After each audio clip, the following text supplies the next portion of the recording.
What's up my friends, welcome back to the channel, and on today's video we're going to be talking about ways that you can be a better runner without actually doing more running. Like, you are going to be a better runner without doing any strength work, without foam rolling. So that's what we're talking about today. And look guys, I know every single one of you can get better at running by not running, because we all have one thing that's going to help us, it's our brain. Intrigued? Let's get into it.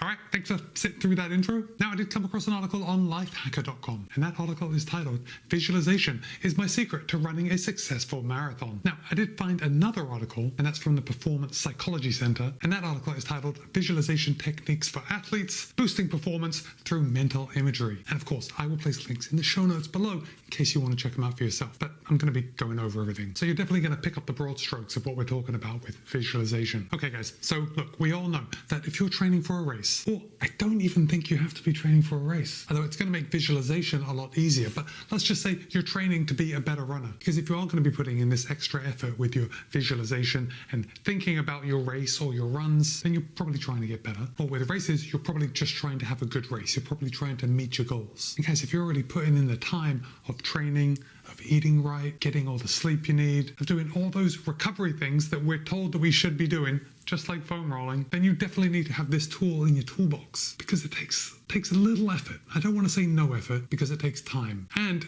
I'll be honest, it's a little more difficult than it first sounds. But look, if you're already doing all these other really hard things, you can find the time to think about running a bit more, to visualize your effort, your race, your feelings. And when you do, my friends, it's backed up by science. You are going to perform better. Okay, so when we visualize, we are effectively doing a dress rehearsal of what we are going to be doing. And look, while on this channel, we mainly talk about running, visualization can be used to better ourselves in pretty much everything. Like, if I want to cook a better omelette, I can lay in bed or sit on the sofa and I can just visualize cracking the eggs, whisking the eggs, adding a bit of salt, bit of pepper, heating the pan, and hopefully that is going to help me make an omelette better than I would without it. Well, I think that was a really terrible example. So let's use another sports analogy. Let's use basketball. And it seems that free throws would benefit from visualization. So I can imagine just basketball players sitting on their sofas in their mansions and in their mind visualizing, shooting free throws. And look, because they are doing that, they are going to get better at it. Sounds crazy, but it's true. It really works. And if you want to be a better runner,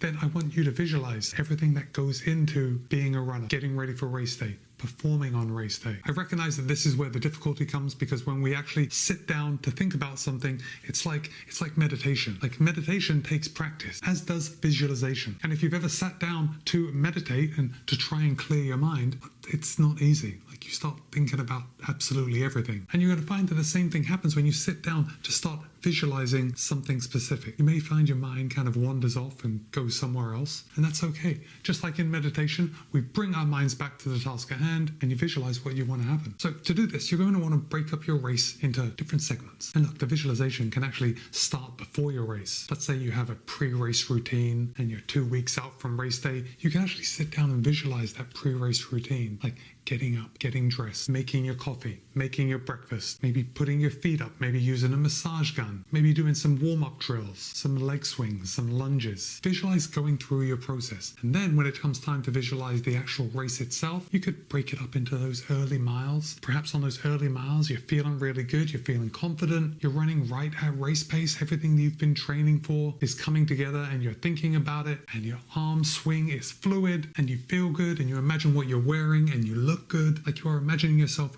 breathing rhythmically. However you breathe in your training runs, you know it better than I do. You are imagining that. And then comes the middle miles, the next segment of your visualization. You know, things are not as easy as they were in those beginning miles. And if you're running a hilly course, perhaps you can imagine feeling strong as you charge up the hills, and then pulling back just a little bit as you charge the downhills. Because remember, that this is a visualization. You may as well visualize it as perfect as it could be. So we don't want to run too fast on the downhills and lose too much energy for later in the race. Visualize how you're going to talk to yourself during these miles. So it's always going to be positive self-talk. You're strong, you're confident, you're fast. Whatever you use for positive self-talk, insert that into your visualization. And then the next segment, the final miles. And here is where I think that visualization really comes in handy, because visualization doesn't always have to be happy thoughts. Or I should say, visualization doesn't always have to be you feeling great. We need to visualize how the race is actually going to be. So In those later miles, you might be running into some difficulty. Your legs might be sore. Your heart rate might be climbing. In a nutshell, you can visualize experiencing that discomfort and fatigue that comes from running later in the race. And the best part about visualization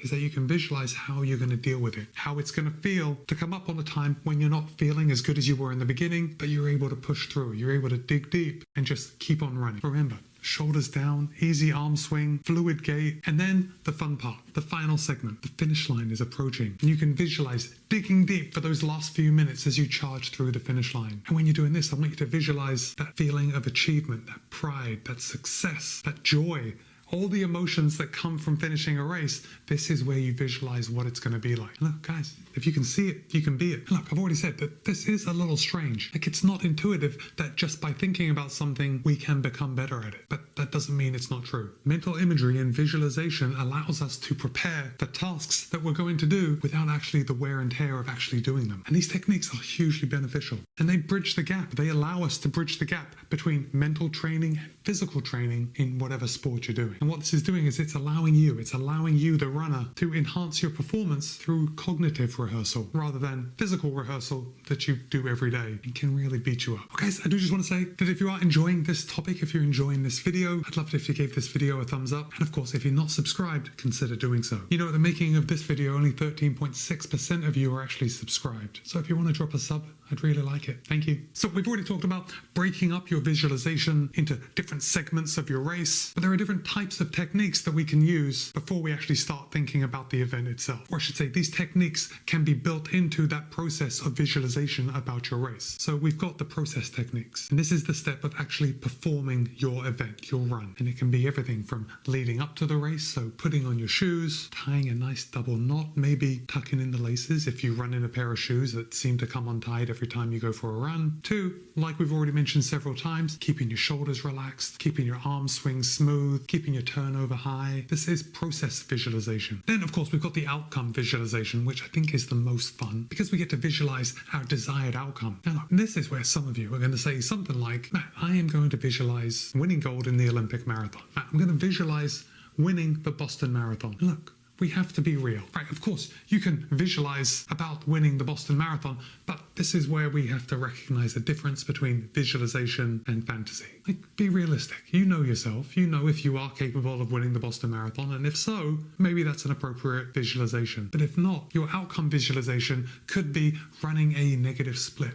Your outcome visualization could be running a certain time at a certain distance. Your outcome visualization could be running a race without stopping. And then we've got the motivational visualization. And this technique involves thinking about our emotional state. So we're talking about such things as confidence, resiliency, and this is going to build overall mental toughness. Okay, now we're going to get into some advanced mental imagery techniques. Because if you have made it to this point in the video, then you are already advanced. Like, I know that while I've been talking, you guys have already been thinking about your races. You've been thinking about yourself running strong and crossing that finish line. So ready to advance to the next level?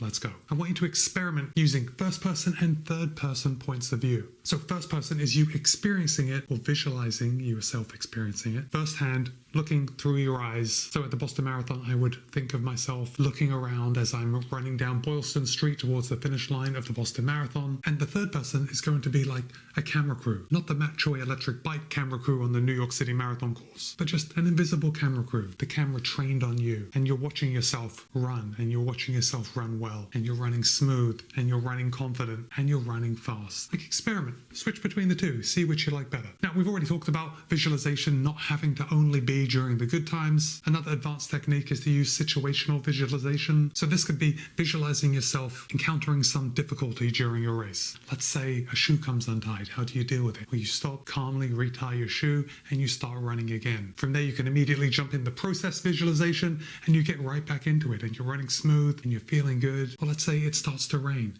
How do you deal with it? There are literally unlimited situations that you could visualize during a race. And the more that you do, the more that you visualize, the more you're going to be ready to encounter this situation in real time when it actually happens. If it actually happens. I wouldn't wish a shoe coming untied during a race on anyone. Okay, then we've got emotional conditioning, emotional visualization. And that is, as we talked about, when you're coming towards the end at the finish line, like, you've got to visualize those emotional highs. And on the flip side, experience those emotional lows from late in the race when when things are just getting on top of you and you're not sure you can continue, but of course you can because this is a visualization. The point is to practice. Visualize what it feels like to feel overcome with emotion, with both fatigue and sadness and disappointment from the potential of not meeting your goal, to elation and happiness as you cross the line and you have made it in your goal time. So guys, you may be wondering how this actually works. And I'm not going to fool myself or any of you by pretending that I actually know how this works. So I'm going to give it to you in a very simple description. Visualization techniques actually involve the same neural pathways that are engaged during the actual physical application of your sport. Because of that, it actually strengthens the motor skills involved without the wear and tear of actually going out for a run. It's remarkable. And this is because of the brain's plasticity. By consistently visualizing specific actions, we can mold our neural pathways to actually facilitate better performance. And look, we've already talked about how this is probably more difficult than it sounds on the surface. So what I want you to do is start small. Begin by focusing on or visualizing a single moment before expanding that to an all-encompassing vision of winning the Boston Marathon. The article also suggests working with a sports psychologist or a mental performance coach to provide structure and guidance. It's the same thing. It's like going through a guided meditation. They're actually going to lead you into what you should be thinking about. And yes, that is going to be much easier than doing it yourself because you're going to be having someone talk to you as you think about these things and you're not going to get sidetracked. But really, I do recognize that most of us are not going to do that. Most of us are going to stop this video when it's done, not before, and go and sit on the sofa and just think about our running. So you know what? Why don't we go do that now? And if you have made it to this point in the video, I think it's obvious, but I want you to put the brain emoji in the comments just so I know that you've made it this far. And for now, it's Matt B. This has been a little life hack on how to get better at running without actually running. Visualization. Be kind, be happy, run well. I'll see you in a couple of days.